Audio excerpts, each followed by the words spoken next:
من الذين هادوا يحرفون الكلم عن مواضعه ويقولون سمعنا وعصينا واسمع غير مسمع وراعنا ليا بألسنتهم وطعنا في الدين ولو أنهم قالوا سمعنا وأطعنا واسمع وانظرنا لكان خيرا لهم وأقوم ولكن لعنهم الله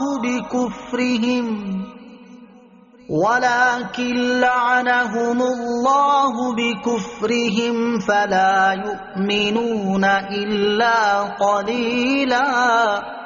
ترجمہ: یہودیوں میں کچھ وہ ہیں جو کلمات کو ان کی جگہ سے بدل دیتے ہیں اور کہتے ہیں ہم نے سنا اور مانا نہیں، اور آپ سنیں آپ کو نہ سنایا جائے، اور راعنا کہتے ہیں زبانیں مروڑ کر اور دین میں تانے کے لیے، اور اگر وہ کہتے ہیں کہ ہم نے سنا اور مانا اور حضور ہماری بات سنے اور ہم پر نظر فرمائیں تو یہ ان کے لیے بہتر اور زیادہ درست ہوتا، لیکن ان پر تو اللہ نے ان کے کفر کی وجہ سے لعنت کر دی تو وہ بہت تھوڑا یقین رکھتے ہیں۔ من الذین ہادوا،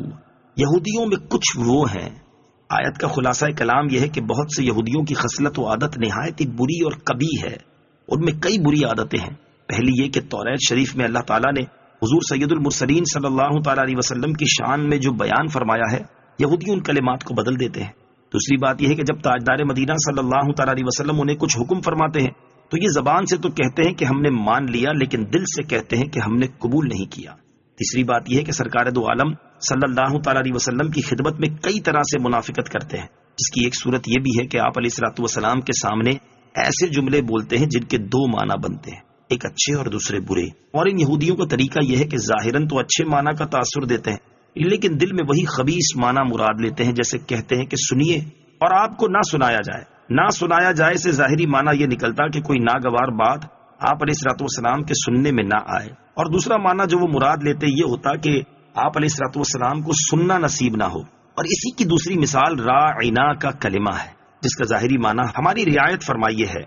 اور یہودی اس کا معنی وہ لیتے ہیں جو شان مبارک کے لائق نہ ہو، حالانکہ اس لفظ کے استعمال سے منع فرما دیا گیا تھا۔ پھر اس کے ساتھ ہی یہودی اپنے ساتھیوں سے کہتے تھے کہ ہم تو محمد صلی اللہ تعالیٰ علیہ وسلم کو برا بلا کہتے ہیں، اگر آپ نبی ہوتے تو آپ اس کو جان لیتے۔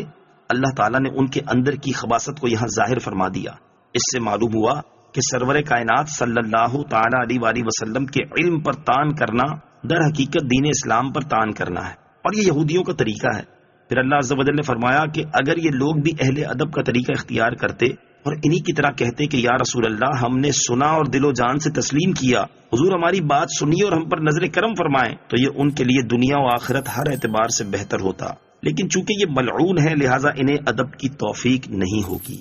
یا ایھا الذین اوتوا الکتاب آمنوا بما نزلنا مصدقا لما معکم من قبل ان نطمس وجوها فنردها على أدبارها أو نلعنهم كما لعنا أصحاب السبت وكان أمر الله مفعولا۔ ترجمہ: اے کتاب والو، جو ہم نے تمہارے پاس موجود کتاب کی تصدیق کرنے والا قرآن اتارا ہے اس پر ایمان لے آؤ، اس سے پہلے کہ ہم چہرے بگاڑ دیں، پھر انہیں ان کی پیٹھ کی صورت پھیر دیں یا ان پر بھی ایسے ہی لعنت کریں جیسے ہفتے والوں پر لعنت کی تھی، اور اللہ کا حکم ہو کر ہی رہتا ہے۔ یا ایھا الذین اوتوا الکتاب، اے کتاب والو، یہاں یہودیوں سے خطاب ہے کہ اے اہل کتاب، ہم نے قرآن اتارا ہے جو تمہارے پاس موجود کتاب یعنی توریت کی تصدیق کرنے والا ہے، اس پر ایمان لے آؤ، ورنہ ایسا نہ ہو کہ ہم تمہارے چہرے سے آنکھ، ناک، کان، ابرو وغیرہ مٹا کر تمہاری شکلیں بگاڑ دیں، اور تمہارے چہرے کو آگے سے بھی ایک ایسی خال کی طرح کر دیں جیسے سر کا پچھلا حصہ ہوتا ہے کہ اس میں نہ آنکھیں رہیں نہ ناک، منہ وغیرہ، اور یا ان یہودیوں پر بھی ہم ایسے ہی لعنت کریں جیسے ہفتے کے دن نافرمانی کرنے والے یہودی گروہ پر لعنت کی گئی تھی۔ لعنت تو یہودیوں پر ایسی پڑی کہ دنیا انہیں ملعون کہتی ہے۔ اس آیت کے متعلق مفسرین کے چند اقوال ہیں۔ بعض کہتے ہیں کہ یہ وعید دنیا کے اعتبار سے ہے اور بعض اسے آخرت کے اعتبار سے قرار دیتے ہیں۔